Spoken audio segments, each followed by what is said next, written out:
match. Matches my mood.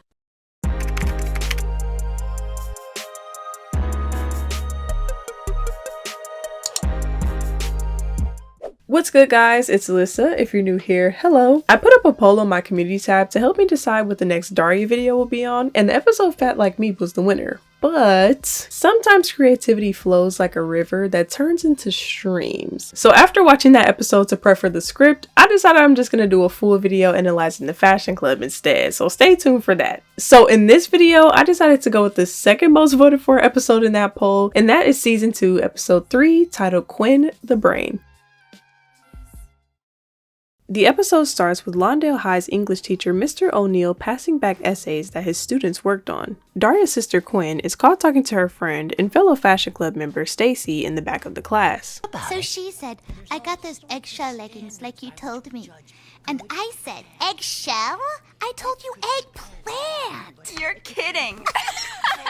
When Mr. O'Neill acknowledges her interrupting class, Quinn quickly says that she didn't get her essay back. As the bell rings, Mr. O'Neill informs her that he's gonna need to see her after class regarding her essay. Quinn isn't an academic by nature, so even with the cues from Mr. O'Neill that she didn't do well on her essay, she isn't at all alarmed and states that she's in a rush, seemingly to go primp in the bathroom mirror because her friend Stacy told her she'll save her a spot before she exited class. Mr. O'Neill is trying to convey a sense of urgency to Quinn that she's going to need a passing grade in this class to move on to the next grade.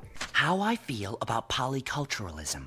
You wrote, I definitely prefer all cotton. I didn't copy it, if that's what you mean. No, I believe you. He tries to give Quinn some words of encouragement by telling her a story about how he so badly wanted to join the gymnastics team in high school, but he couldn't master the high bar. But don't worry, all it'll take is some commitment, dedication, and hard work. Oh no!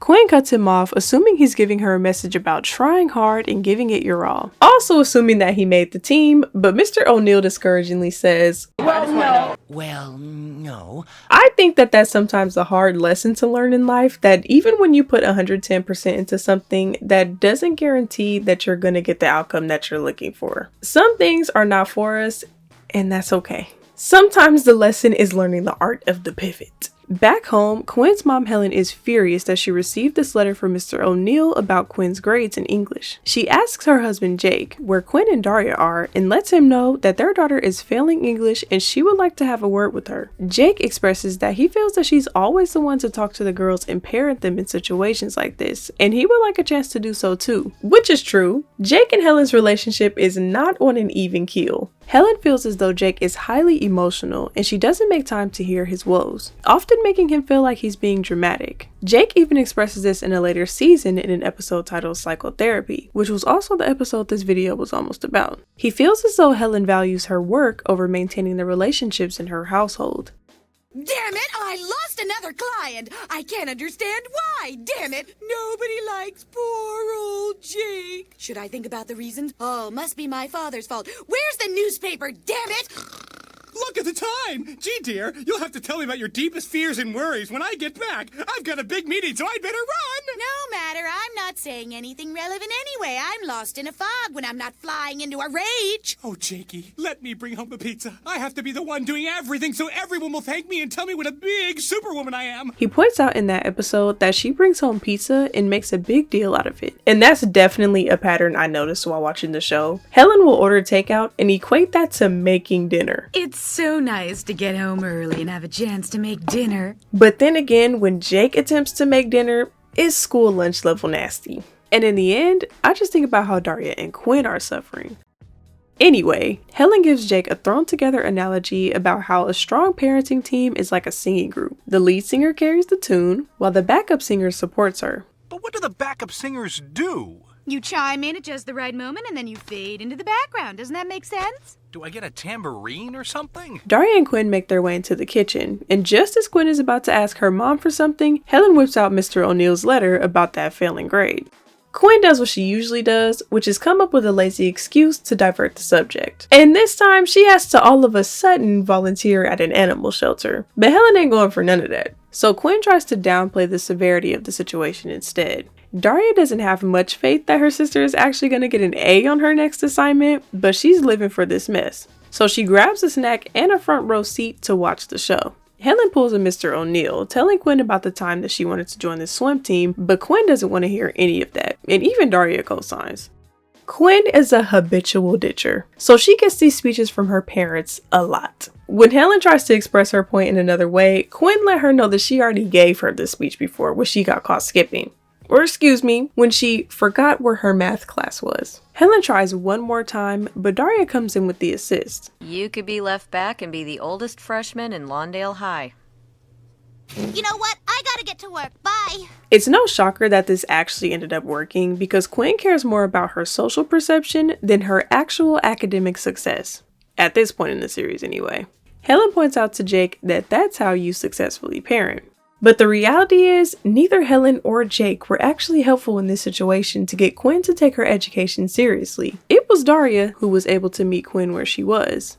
But even after the conversation at the dinner table, Quinn is still trying to cut corners to pass her English class. She makes her way into Daria's room and attempts to bribe her with money to do her assignment for her. And immediately, Daria is not going for it. And I can only assume that this is because Daria doesn't want to give Quinn a shortcut to academic success when she herself is already successful and puts in the effort. Come on, Daria, we're sisters. We've got to stick together. Unless we're in public, you mean? Like I said, Quinn cares more about her social status even more than Daria does. At any given moment, Quinn will deny any relation to Daria because she doesn't want to be associated with a brain, even if that brain is her own sister. So this, plus Quinn's unwillingness to put in work for her grade, Daria is even less inclined to help her out with this. She almost does it though, for $15. But when Quinn calls her a loser, Daria immediately reneges on that offer and tells her to do her own damn homework.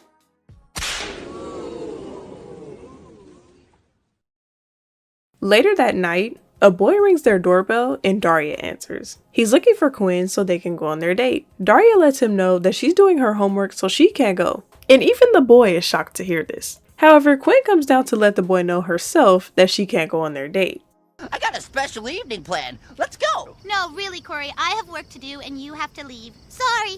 Quinn, what have they done to you? After he leaves, Daria points out that Quinn spent 2 hours getting dressed just to dump that boy face to face. Daria, if you look your best when you blow a guy off, it makes him feel like you care.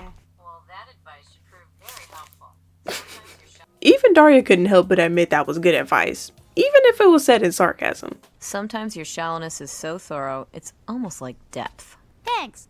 Check out my video, Daria in the Depths of Shallowness. Quinn is essentially procrastinating on her homework and framing her getting dressed as an important thing that she has to do instead. She tries one last bribe with Daria with $20 instead of the original $15. But Daria ain't going for that either. Not after that initial disrespect. And this leaves Quinn having to do her own essay. Back at school, Mr. O'Neill is proud to announce that one of his students has drastically improved since last week's assignment and wants to share their work with the class. This student turns out to be Quinn, who is still distracted in the back of the class with Stacy, and this time it's over a shoe thing. Quinn, you're so smart. Only about important stuff. When Mr. O'Neill calls for Quinn's attention again, her reaction is to announce that she didn't get her paper back. To her surprise, Mr. O'Neill let her know that he has her paper and he's gonna read it out loud to the class. In her teen angst and frustration with Daria, Quinn ends up writing a groundbreaking paper titled Academic Imprisonment. So go ahead. Lock me up with your homework and your tests. Rob my freedom with your reading and your thinking. As far as I'm concerned, the only difference between school and prison is the wardrobe. Or do you want to take away my outfits too? The end. I'm sure Mr. O'Neill made her paper sound corny instead of cool, as I'm sure she hoped her essay had read. Back home, Quinn's parents are so proud of her essay that they put it on display on the fridge. Daria is not as excited for this achievement because she constantly does well in school. But was there a spot on the fridge for her work? Let's rewind the footage. Nope, doesn't look like there is. Quinn takes this as an opportunity to bribe her parents, claiming that other kids get rewards for doing good in school. Helen tries to nip this in the bud, but Jake chimes in saying that she's right, that she should be rewarded, and hands her some money. This red flags Daria, who points out the double standard for being rewarded $20 for one A when Daria constantly gets A's for free. Jake explains that it's a motivational reward. And before I could even say it myself, Daria points out, wouldn't the system just demotivate Daria, who does well on a consistent basis? Yes, Jake. Where are you going with this? Daria should have a consistent reward for her consistently good work. Hey! And Quinn should have a special one-time reward for her one-time effort. But what about a higher reward for maintaining a standard of excellence over time? Here, just take it. Helen, I told you I was no good at this parenting crap. And I'm glad Daria called that out in the moment because her dad genuinely didn't see the issue in that slippery slope. After all, Quinn didn't even want to do her assignment herself anyway, and her essay ended up being a glorified journal entry as a last resort. Instead of her giving someone $20 to do her essay for her, she ends up gaining $20 for half-assing her schoolwork. That's ass backwards. And not only does she gain $20, she also got her essay in the school paper in the Smart Thoughts section. Jane and Daria are getting a kick out of reading her essay in the school paper. It's almost so bad that it's becoming entertainingly good, like a Netflix original. A suspicious person comes and sits at Daria and Jane's lunch table, which turns out to be Quinn in disguise. Quinn claims that she's trying to keep a low profile ever since her essay blew up in the school paper. Daria and Jane fail to see the struggle in all this, but take this as a perfect opportunity to poke fun at her pseudo claim to fame. Even Quinn finds this to be ridiculous and would like to be popular for something else. She was hoping to get a solution from Daria and Jane on how to minimize all this attention. What am I gonna do? I can't be a brain. My friends will hate me. But instead, she just gets called out for ditching. Quinn's reasoning is because she wouldn't be caught dead talking to Daria at her own lunch period. About that being mistaken for a brain thing, I wouldn't worry too much about it. You can support the channel by subscribing to my Patreon. Link in my description box down below. Okay, bye. In passing, Daria overhears a conversation between school jock and popular cheerleader Kevin and Brittany, talking about how Quinn will be tutoring Kevin in English. Brittany isn't going for this and believes he's up to something else. I could tutor you. I speak English too, you know. Babe, I've got a plan. I'll bet you do. You high school Casablanca. Daria may not believe that Quinn will be mistaken as a brain, but she definitely has the rest of the school fooled. Look, everyone, I wrote another poem while I was eating my fries. Even if Quinn isn't liking the attention she's getting for being a brain, she's unintentionally making it cool to be an intellectual, even if it's all a facade. Daria overhears Quinn telling her friends that Mr. O'Neill is allowing her to skip the rest of class to go to lunch early since she's catching on so fast. And this brought Daria to a simmer. Not quite a boil just yet. Quinn may not have the academic skills, but she definitely knows how to manipulate situations to her liking. Some time later, Daria is called into Mr. O'Neill's class to talk about her work. He was disappointed with her last paper and said it was a letdown. Apparently, he's looking for something jazzy, so he sets her up to be tutored by another student. Hi, you wanted me to help somebody? Do you two know each other? I wish I could bottle up Daria's reaction and drink it when I need a serotonin boost. That was a genuine reaction. Like when you meet someone new and you're getting along so well, then they want to introduce you to somebody else and they talk them up so well, then y'all go and meet, and this person they talked up ends up being your ex or something. Like, she was flabbergasted. I should have said I don't need tutoring to write like her. Just some big crayons. This was the tipping point for Daria. Mr. O'Neill called her work flat when she was previously his star student, and everybody thinks it's cool to be a brain all of a sudden. I guess this is how people feel when their favorite show gets popular. Big day for annoying people. Although Daria keeps bringing up Quinn without anyone asking, she claims she's not letting it get to her. And as if school wasn't enough, she catches Quinn curating a new wardrobe to match her newfound personality. By the way, do you know what existential means? Because today someone told me my rating was existential, so I thought I should coordinate, you know, with wardrobe. For your purposes, existential means pseudo-intellectual poser with accessories from the street fair. Daria decides to wallow in the living room instead of her usual reading a book in the dark in her room. When her dad sees her, he decides to check in. After initially pushing him away, she decides to open up to her dad about what's bothering her. Dad, let's say you have an identity you don't even like, But even though you don't like this identity, somebody suddenly comes along and steals it from you. Jake gives her the extremest of advice by telling her to change her identity and run away. And this oddly sparks an idea in Daria's mind, and she thanks her dad for being helpful, for once. Back at Lawndale High, while Quinn is soaking up all the attention, Sandy and the girls of the fashion club would like to have a word with her. They alert Quinn that her fashion changes are causing other people to abandon their fashion statements to wear all black. Well, I can't help it if I have influence around here. Quinn defends her right to wear all black, but Sandy combats this by saying eggplant is the new neutral according to Sun magazine, and places Quinn on a fashion sabbatical until she gets her priorities straight. Essentially telling Quinn to stick to the stuff she knows and stick to the status quo. Sandy abuses her authority as the president of the fashion club to strip Quinn of her spot and comes up with a plan to intervene to put Quinn back in her place, which is asking Daria to do something about it. You're so smart, Sandy. And you'll notice I don't make like a big thing about it. She's such a freaking hater. Tiffany and Stacy think Daria is weird and are hesitant to speak to her. In this temporary confidence, Sandy says that she'll handle it. And that's why she's the president, because she does things that the other girls are too afraid to do.